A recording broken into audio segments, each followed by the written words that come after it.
nous allons accueillir la dernière intervention de ce thème « Ils sont fous, ces Français ».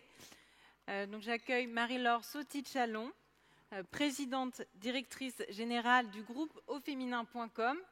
Et justement, votre intervention va consister à nous présenter ce média mutant. Bonsoir à tous. Oui, j'ai choisi de parler des médias mutants. C'est un mot que j'aime bien. Vous savez, être mutant, finalement, c'est un peu comme Michael Jackson. On n'est ni jeune, ni vieux, ni noir, ni blanc, ni pauvre, ni riche. Et moi, j'ai tendance à penser que les médias, c'est pareil. C'est-à-dire que finalement, il ne faut pas se fossiliser, il faut être vivant. Et donc, il faut être dans cette mutation permanente. Mais je vais vous raconter une anecdote. C'est quand j'ai rejoint, il y a 3 ans et demi, le groupe Au Féminin, une journaliste m'a dit « Mais comment est-ce que tu peux rejoindre la vieille dame du web ?» Alors évidemment, c'était un choc un peu pour moi. Je me suis dit, mais en fond, qu'est-ce que c'est une vieille dame Vous savez que du temps de Durer, quand il peignait sa mère à 63 ans, vous voyez qu'elle avait quand même une drôle d'allure. Aujourd'hui, évidemment, une vieille dame, c'est quelqu'un qui a 15 ans de plus, en l'occurrence, et qui a l'air d'avoir 30 ans de moins. Donc déjà, c'était un élément qui me rassurait un peu. La deuxième, évidemment, chose que je me suis dite, c'est comment est-ce qu'on peut être vieux quand on a 12 ans? Est-ce que le monde numérique est tellement accéléré qu'on est déjà vieux au bout de 12 ans? En même temps, quand on a 49 millions de visiteurs uniques par mois, c'est des choses qui comptent aussi d'avoir un peu d'ancienneté, d'avoir une plateforme technologique, d'avoir un SEO puissant, d'avoir 600 millions de pages. C'est aussi ça qui fait que, contre toute attente, vous vous retrouvez à 20h le soir de l'élection présidentielle en numéro 2 sur Google News, ce qui peut surprendre évidemment tout le monde parce que vous avez une grosse communauté. Donc c'est finalement pas si mal. Et je me suis posé finalement comme troisième élément de me dire, mais finalement, est-ce que c'est pas le sujet d'être vieux? Est-ce que le sujet n'est pas plutôt d'être une dame? Et est-ce que finalement ça, c'est contesté? C'est-à-dire que comme si finalement on oubliait que dans les pays de l'OCDE, 58% des diplômés sont des femmes, comme si on oubliait que, alors que les emplois se détruisent dans l'industrie, donc les emplois d'hommes, au contraire, dans les services, dans le care, les emplois croissent, donc ça va être une grande chance dans les années qui viennent pour les femmes. Donc finalement, c'était une façon aussi de dénier un peu le pouvoir et la puissance des femmes dans les médias numériques. Alors, finalement, tout ça a été extrêmement précieux puisque ça m'a permis de me poser toutes les questions qu'il faut se poser quand on démarre un job et notamment de se dire comment accélérer encore plus les mutations. Je crois que quand on se pose ce type de questions dans les médias, il y a finalement 3 premières questions. La première, c'est de se dire, est-ce qu'il faut rester sur sa plateforme, protégée sur son territoire, avec ses frontières? Ou est-ce qu'il faut au contraire migrer? Et en migrant, prendre tous les risques. Le risque de se cannibaliser, ce qu'avaient fait les médias dans les années 2000, en répliquant leur contenu, évidemment en s'étonnant que le contenu gratuit cannibalise le contenu payant. Ou est-ce qu'il faut, au contraire, accélérer la mutation vers le mobile, vers la vidéo, vers les réseaux sociaux, être sur Facebook, sur YouTube, etc. et aller avec quelque chose, essayer de faire croître ses audiences.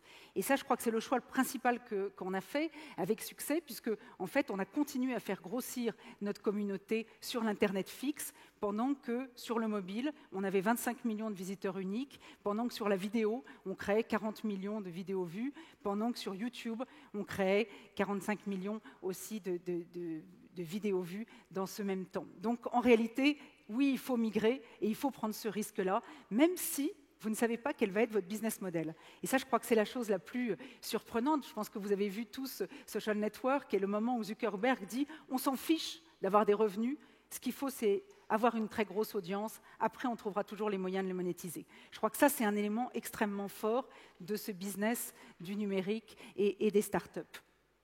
Le deuxième élément qui me paraît très important, c'est de ne pas être monolithique dans ses contenus. Très impressionnée, au fond, de ce que, dans les médias dans lesquels j'avais travaillé auparavant, on avait tendance à déverser de la parole qui vient d'en haut vers ce qu'on espère être l'audience d'en bas. Dans notre monde à nous, au contraire, on parle à des communautés différentes et c'est finalement les communautés qui nous parlent et qui interagissent avec nous. Ce qui fait d'ailleurs que ce qui nous intéresse, c'est de parler à nos communautés à des degrés différents et de les respecter pour ce qu'elles viennent chercher. Dans le plus grand cercle, il y a le monde du search. Les gens qui viennent, peu de temps, chercher une information, de la mode, de la beauté, une information santé, une information chocolat, une information enfant. Ces gens-là, ils viennent et ils veulent qu'on ait une très grande efficacité et qu'en quelques secondes, on puisse partir de chez vous. La deuxième communauté très importante, c'est la communauté des gens qui viennent se divertir. Ceux-là, ils n'ont pas du tout la même attente. Il faut leur apporter quelque chose de très différent. Il faut au contraire leur apporter des outils, leur apporter des diaporamas, les amuser, développer des nouveaux sujets, les surprendre, leur donner de l'information qui se partage. La troisième communauté, c'est la communauté des gens qui vous suivent régulièrement, qui ont une raison particulière de vous suivre, et évidemment, il faut leur parler de ce qu'ils viennent chercher. Et ça, c'est tous ceux qui sont abonnés à nos newsletters, c'est ceux qui attendent à 17h la recette du jour, et ceux-là, il faut évidemment être entièrement consacré à leur répondre et à les comprendre. Et puis, au milieu, il y a ce qui s'appelle les golden users, c'est le noyau central. Celui-là, il faut le choyer, parce que c'est ceux qui viennent dans vos forums, qui sont toute la journée, c'est ceux qui vous retrouvent sur Facebook, c'est ceux qui tweetent autour de vous, c'est ceux qui ont envie de vous rencontrer, parce que plus vous devenez virtuel, plus la rencontre doit avoir lieu. C'est comme sur Mythique, la rencontre est virtuelle, mais la vraie rencontre, elle est dans la vraie vie. Et donc, on développe de plus en plus les ateliers marmitons, où nos internautes viennent cuisiner avec nous, les rencontres au féminin, mardi prochain, on crée la première manifestation d'empowerment. Ce mot n'existe pas en français, j'en trouve pas la définition, ce qui est toujours un peu impressionnant, puisque finalement on aurait l'impression que donner confiance, prendre confiance, ce mot-là n'existe pas. Et puis ensuite on va à Toulouse le 4 décembre et le 29 janvier à Lyon pour aller à la rencontre des femmes, pour que les femmes reprennent de l'audace, parce que, comme je l'ai dit, les femmes comptent plus que tout. Mais vous savez bien que par ailleurs, c'est 80% des emplois précaires. Vous savez bien que la France est 129e sur 136 sur le sujet simplement de l'égalité salariale à travail égal. Donc on voit bien qu'il y a vraiment encore beaucoup à faire. Et c'est tellement surprenant, parce qu'en même temps, comme vous le savez aussi, les femmes, c'est 80% des décisions d'achat. Et autrefois, c'était peut-être les décisions d'achat de la famille, mais aujourd'hui, c'est toutes les décisions d'achat. On retrouve d'ailleurs cette chose quand on fait des enquêtes chez Au Féminin, on pose la question aux hommes en leur disant « Qui vous influence ?» Et les hommes répondent tout de suite « Ma femme ». Et quand on demande aux femmes « Qui vous influence ?» elles répondent « Mes amis, mes filles, ma mère, puis ensuite mon compagnon ». Donc finalement, on est dans un monde où les femmes influencent d'autres femmes qui influencent à la fin des hommes. Donc finalement, ce cercle-là, il est très important parce que c'est vraiment la communauté et c'est celle qui va interagir et qu'on va retrouver toujours. Alors, si on se cantonnait à cette communauté, mais on ne pourrait pas croître parce que, évidemment, quand on est une société qui recherche le progrès, il faut aussi croître. Et on vieillirait. Vous savez que les médias, moi j'étais dans beaucoup de médias, la moyenne d'âge des médias féminins, elle est supérieure à 45 ans, la moyenne d'âge des news, elle est supérieure à 55 ans, et on croit toujours que la population française en vieillissant va prendre les réflexes des vieux. Ce n'est pas vrai. Évidemment, les gens restent accrochés à ce qui est le média qui les intéresse quand ils ont 25 ans. Donc du coup, si vous ne voulez pas devenir les médias des parents, en vieillissant à partir de votre public, il faut aller conquérir des jeunes en leur apportant ce qu'elles recherchent. Et c'est ce qu'on a fait en se lançant sur YouTube l'année dernière.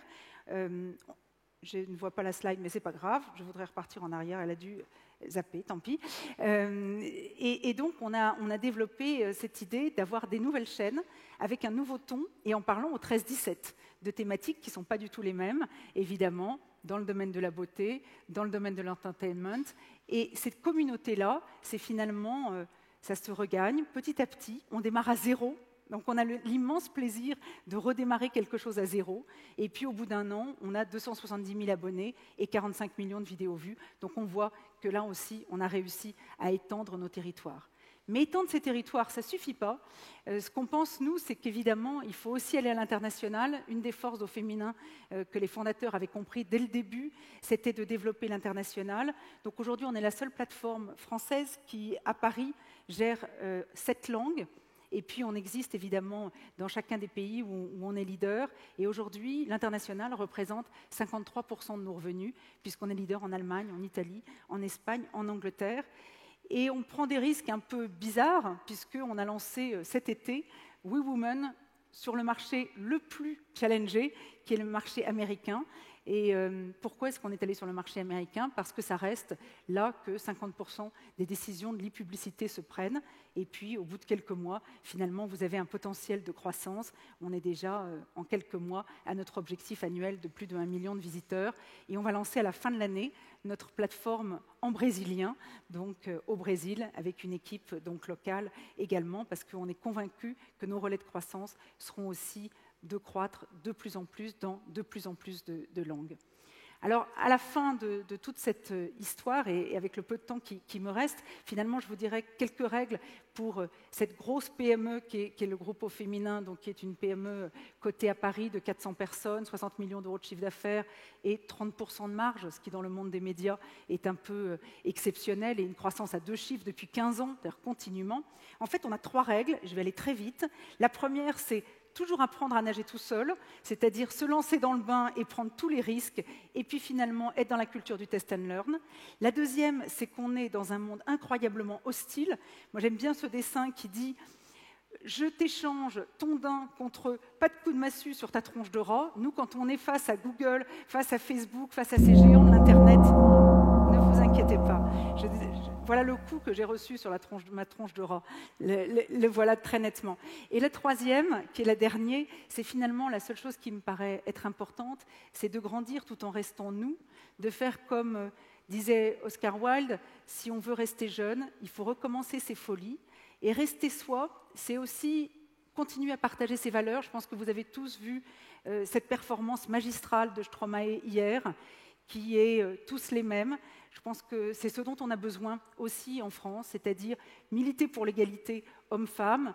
Et je pense que le progrès, c'est ça, nous tous ensemble. Merci.